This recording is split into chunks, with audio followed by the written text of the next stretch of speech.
Баршаларыңызға қайырлы күн. Менің YouTube каналыма қош келдіңіздер. Сіздермен бірге ақырке каналыма тіркелуді ұмытпаңыздар. Әлде көптеген рецепттер шығады.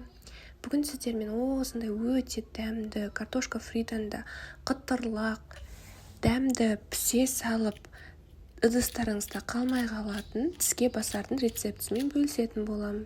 Әрі жасалу жолы өте оңай. Осындай орташа размердегі картоптың 3-4 штугін алып, сыртын тазалаймыз.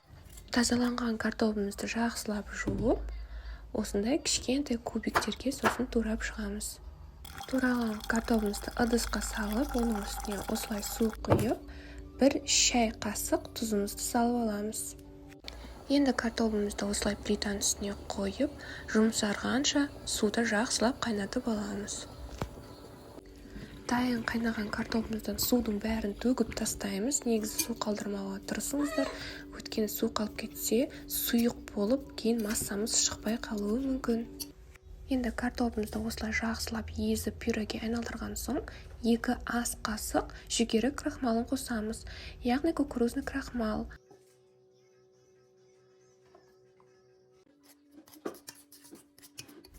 Осылай вилкамен немесе қасықпен жақсылап араластырып аламыз біркелкі болғанша. Одан соң қолымызбен жұмыс жасаймыз, қамырмен жұмыс жасағандай. Дайын болған массамызға өз қалаған дәмдеуіштеріңізді қоссаңыздар болады. Менде ол қара бұрыш және паприка. Енді кондитерлік лопаткамен жақсылап осылай барлығын араластырып аламыз. Енді жұмыс орнымызға осылай кукурузный крахмалдың барлығын жақсылап сеуіп аламыз да, картофельдік массамызды соның үстіне түсіріп аламыз. Картофельдік массамыз формасын өте керемет ұстайды, сондықтан әдемілеп осылай жұмыс орнымызға түсіріп, формасын келтіріп, үстіне тағы да аямай жүгері крахмалын сеуіп, осылай 2-ге мен секілді немесе 4-ге, 5-ге бөлсеңіздер болады, өзіңіздің ыңғайларыңызға қарап. Мен өзім 2-ге бөлдім. Осы массадан менен 60 дана осындай тіске басарлар шықты. Осылай колбаска сияқты формасын келтіріп, томалатып, үстінен тағы да кішкене кукурузный крахмалды сеуіп жіберіп, пышақпен майда қылып осылай кесіп шығамыз, 4 бұрышты етіп.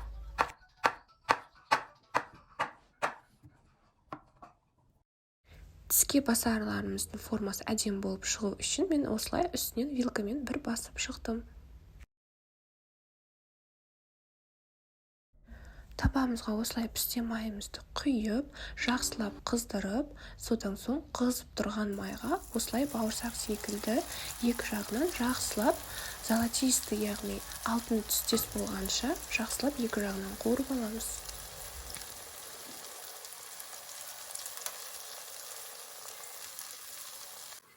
Міне тіске басарларымыз енді дайын, осындай болып шығады. Артық майларын сіңдіріп алмас үшін майлықтарға, яғни салфеткаға түсіріп аламыз.